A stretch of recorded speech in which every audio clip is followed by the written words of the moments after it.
Once upon a time, there was a mischievous Shiba Inu named Fred. Fred was known for getting into all sorts of trouble around his neighborhood.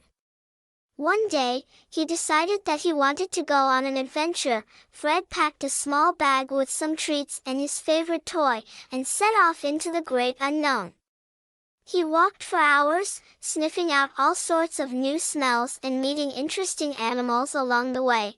As the sun began to set, Fred realized that he didn't have a place to sleep for the night. He searched high and low, but all the cozy spots were already taken. Just when he thought he'd have to sleep under the stars, he stumbled upon a mysterious cave. Without thinking twice, Fred ran inside. The cave was dark and damp, but he didn't mind. He curled up on a pile of leaves and drifted off to sleep, but Fred's peaceful slumber was short-lived. He was soon awoken by the sound of growling coming from deep within the cave.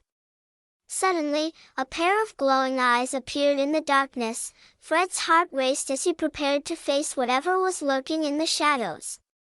But the creature stepped into the light. Fred couldn't help but burst out laughing. It was a grumpy old badger, who had been living in the cave for as long as he could remember. Fred quickly realized that the badger was harmless, and even a little bit lonely, so Fred decided to spend the night, keeping the badger company. They played games, told jokes, and even shared some of Fred's treats. By the time morning came, the two had become fast friends. As Fred made his way back home, he couldn't help but smile. He had gone on an adventure, made a new friend, and learned that sometimes the scariest things can turn out to be the most fun. From that day on, Fred was known not just for getting into trouble, but for his adventurous spirit and kind heart.